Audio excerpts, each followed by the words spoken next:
વંદે માતરમ મિત્રો, મોહમ્મદ ડોબરિયા, ભારત માતા કી જય, જય શ્રી કૃષ્ણ. હું આજે કહેવાય ખૂબ જ સરસ મજાના મારા માટે આજે દિવસ છે કે હું એલબી ગૌ ક્રાંતિ મનીષભાઈને ત્યાં આવ્યું છું. ગૌશાળાની મુલાકાત લીધી અને ગૌશાળાની મુલાકાત લીધા પછી મને ખૂબ જ આનંદ થયો કે મનીષભાઈની કામગીરી અને મનીષભાઈની 5 વર્ષની મહેનત કે જે ગીર ગાયનું દૂધ આપણા સુધી પહોંચાડે છે, એવા આપણે મનીષભાઈની વાત પણ આપણે સાંભળશું. આપણે એની પાસેથી આ વિચાર કેમ આવ્યો અને કેવી રીતના આવ્યો અને આની પાછળના જેટલા પણ આમ કહેવાય કે ગાય પાછળના કાર્યો છે એમની પાસેથી સાંભળશું. તો આપણે મનીષભાઈની રિક્વેસ્ટ કરીએ કે મનીષભાઈ અમારી સાથે જોડાય.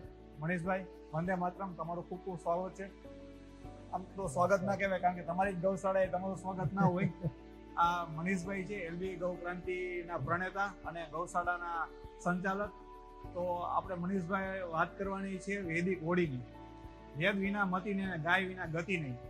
એમ કહેવાય કે અત્યારે આ ભાગદોડ ભરી જિંદગીમાં આપણે ગાયનું દૂધ અને ગીર ગાયનું દૂધ ખૂબ જ ઉપયોગી છે. એવું એટું દૂધ અને એટું ઘી અને આપણા સુધી ઘર સુધી એમ કહેવાય કે ગીર ગાયનું દૂધ અને ગાયનું દૂધ આપણા સુધી પહોંચાડવામાં એમ કહેવાય કે સૌથી મોટો સિંહ ફાળો છે એવા મનીષભાઈનો છે. મનીષભાઈ, તમારો પરિચય અમને આપો, જેથી કરીને એમ કહેવાય કે આખા ગુજરાતની અંદર ગૌ ક્રાંતિની એક લહેર જે અત્યારે એમ કહેવાય કે છવાઈ ગઈ છે અને આના પછી પણ ગાયો ઉપરના કામ થાય, ગીર ગાયો નું કહેવાય જતન થાય ને ગાયોનું જતન થાય ને હર ઘરે ગાયો બંધાય અને ગાયો વિશે બધા જાણતા થાય. એના માટે તમે અમારા માટે આ વિડીયો કોઈ પણ જોવે છે, જે પણ માધ્યમથી જોવે છે, એમના સુધી આપણી સાચી અને હકીકતવાળી વાત પહોંચે. મનીષભાઈ.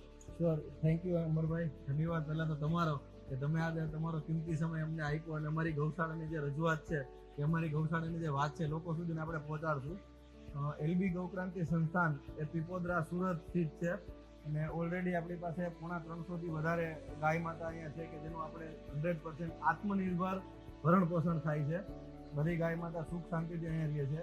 અને ગાયની પ્રોડક્ટની વાત કરીએ તો અમે ગાયનું દૂધ કાચની બોટલ પેકિંગમાં 100% પ્યોરિટીની ગેરંટી સાથે ઓલ સુરતમાં સપ્લાય કરીએ છીએ.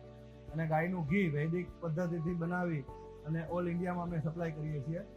અને રહી વાત એના પછીની કે ભાઈ ગાયનું દૂધ અને ઘી એના સિવાય ગાયને આત્મનિર્ભર રીતે પાડવી હોય તો એનું ગૌમૂત્ર અને ગોબર એ બે એવી પ્રોડક્ટ છે કે જે આપણા શાસ્ત્રમાં એનો ઉલ્લેખ છે. એટલે મારા નાના મોઢામાં એની ઝાઝી વાત નહીં કરી શકું, પણ એ ગૌમય વસ્તે લક્ષ્મી એવું કહેવાનું છે. તો અત્યારે અમે વૈદિક હોળી કરીને જે કન્સેપ્ટ છે કે ભાઈ હોળીની અંદર આપણે લાકડા બાળી અને હોળી ઉજવીએ છીએ, તો એની જગ્યાએ અમે એલબી ગૌક્રાંતિ સંસ્થાનની અંદર ગાય માતાના ગોબરમાંથી ગોબરની સ્ટીક એટલે કે વૈદિક કંડા આપણે કહીએ તો એની નિર્માણ કરીએ છીએ. અને એ અમે વૈદિક હોળી માટે હોળીના તહેવાર નિમિત્તે અમે આખા સુરતની અંદર સપ્લાય કરશું.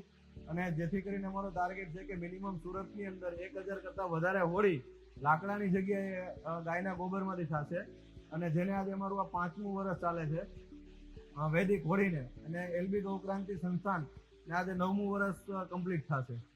મનીષભાઈ, મેં સાંભળ્યું છે કે વૈદિક હોળીની જે પરંપરા છે, વૈદિક હોળી કરવા પાછળના જે ગાયના છાણના ગોબરના જે પાટા બનાવવાની શરૂઆત છે તો સુરતની અંદર તમે સૌ પ્રથમવાર કરી દી, વાત સાચી છે?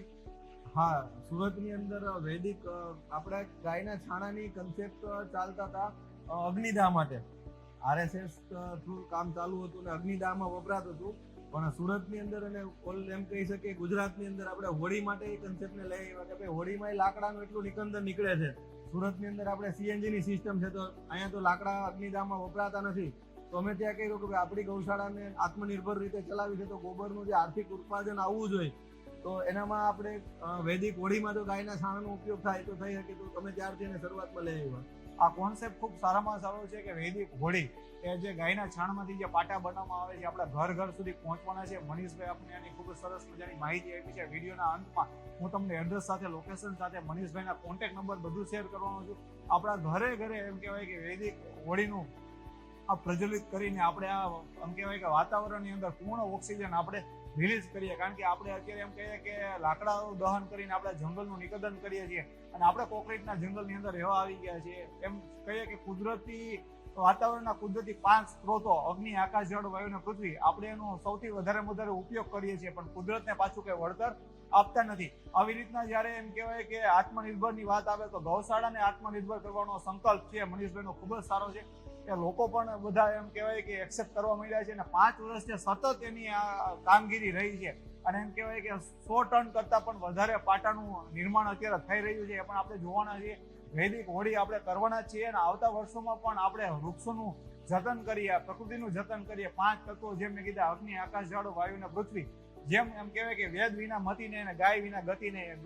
ગાયનું એમ કહેવાય કે વધુમાં વધુ આપણે એમ કે ઓર્ગેનિક ખેતીમાં આપણે એનું વધારે ઉપયોગિતા છે. એટલે ગાયનું જતન થાય અને ગાયની અવેરનેસ ઘર ઘર સુધી પહોંચે એવું મનીષભાઈનું 5 નહીં, છેલ્લા 9 વર્ષથી એમ કહેવાય કે આહ્વાન છે, પોતે હવન કરી રહ્યા છે ગાયો માટેનું. એવી રીતે આપણી સાથે અત્યારે એમ કહેવાય કે જયંતિભાઈ ભુવા પણ ઉપસ્થિત છે. એમની પણ આપણે નોંધ લઈએ છીએ અને એમની પાસેથી પણ કંઈક જે વૈદિક હોળીની વાત કરવાની છે એમના મોઢે પણ સાંભળીએ. વેલકમ જયંતિભાઈ ભુવા, ખૂબ ખૂબ તમારું પણ સ્વાગત છે. અમને પણ મજા આવી તમને મળીને, તમારા અનુભવો અમને શેર કર્યા. આપણે પ્રકૃતિને આપીએ છીએ એ મનીષભાઈનું ઓક્સિજન અત્યારે જયંતિભાઈ બનીને રહ્યા છે. છેલ્લા 5 થી 7 વર્ષથી એનું યોગદાન છે અને ખૂબ જ સારી રીતે એમ કહેવાય કે ઓક્સિજન આ સંસ્થાને એમ કહેવાય કે એલબી ગૌ ક્રાંતિને આપે છે. તો એવી જ રીતે જયંતિભાઈ પાસેથી આપણે કંઈક એનું સાંભળીએ. વંદે માતરમ જયંતિભાઈ, તમારું ખૂબ ખૂબ સ્વાગત છે. અમારા હું ઘણા સમયથી એલબી ગૌ ક્રાંતિ સંસ્થાના સંકળાયેલો છે અને આ લોકોનો સંઘર્ષ અને પર્યાવરણ બચાવવાની વાત હોય, શિક્ષણની વાત હોય, સ્વાસ્થ્યની વાત હોય તો આ લોકો અગ્રેસર હોય. હવે આ લોકો 5-6 વર્ષથી વૈદિક હોળી નામનો જે કોન્સેપ્ટ છે અને જે ઝાડવા કપાઈ અને હોળી બનતી હતી અને આ લોકોએ એવું વિચાર્યું કે ભાઈ આપણે ઝાડવા વાવી તો નથી શકતા પણ જો બચી જાય તો પણ આપણા માટે ઘણું છે. એટલે આ લોકોએ એક ગોબર સ્ટીક બનાવી, અમે સ્ટ્રગલ કરી અને મશીન બનાવ્યું અને ધીરે ધીરે કરી અને આજે સુરતની અંદર 200 કરતાં પણ વધારે હોળીઓ એલબી ગૌ ક્રાંતિ સંસ્થાન કરે છે. અને બીજા નંબરની અંદર કે જે વૃક્ષો કપાય અને એ લાકડું હોળીની અંદર વપરાતું એ કોક અંશે બંધ થાય અથવા તો ઓછું થાય એવા એના સતત પ્રયાસ. એ સતત પ્રયાસો મને ખૂબ ગમ્યા. મેં આજથી 4 વર્ષ પહેલા પિયુષભાઈનો વિડીયો જોયેલો ત્યારે મેં આમ સાંભળ્યું કે ભાઈ ચલો પ્રકૃતિ કી ઓર, ચલો સંસ્કૃતિ કી ઓર. પિયુષભાઈનો વિડીયો પણ ખૂબ ચાલ્યો હતો સોશિયલ મીડિયા પર અને આ વિડીયો પણ સોશિયલ મીડિયા પર ખૂબ ચાલવો જોઈએ, જેથી કરીને એમ કહેવાય કે એક પણ ઘર એવું બાકી ના રહી જાય. સુરતની 1 કરોડ જનતા પાસે વૈદિક હોળીનો કોન્સેપ્ટ પહોંચે અને પર્યાવરણનું જાળવણી થાય, પર્યાવરણનું સંરક્ષણ થાય અને આપણા જીવનની અંદર પણ સાંસ્કૃતિક મૂલ્યો, પ્રાકૃતિક મૂલ્યો વધે અને બધા લોકો આને અપનાવતા થાય. એવી જ આમની મનીષભાઈની અને જયંતિભાઈની એમનો પ્રયાસ છે, એમની ગૌશાળાનો પ્રયાસ છે. અને આ ગૌશાળાએ આવ્યા પછી મને ખૂબ આનંદ થયો, કારણ કે અહીંયા 300 કરતાં પણ વધારે ગાયો છે, નાના વાછરડાઓ રમાડ્યા છે. હું ખુદ એમ કહેવાય કે સાથે આવું છું ગામડામાંથી, પણ મેં પણ જે તે ટાઈમે ગાયો પાસે મોટો થયો છું. ગાયો રાખી છે ઘરે, ખેતીવાડીએ પણ ગાયો રાખી છે. એવી રીતે આમ સુરતની અંદર જ્યારે આટલી બધી ગાયો જોવા મળે છે ત્યારે આનંદ થાય છે અને ખૂબ મજા આવી. બધા આમ ગૌશાળાની અંદર મુલાકાત લીધી અને બધી ગાયો ખૂબ પ્રેમાળ છે, ખૂબ એમ કહેવાય કે વાલ આપને આપે છે. ખૂબ મજા આવી. તમે આ વિડીયો વધુમાં વધુ શેર કરજો, લાઈક કરજો, સબસ્ક્રાઈબ કરજો અને એલબી ગૌ ક્રાંતિની આ સફરને તમે આગળ લઈ જાજો અને સપોર્ટ કરજો. વંદે માતરમ, ભારત માતા કી જય.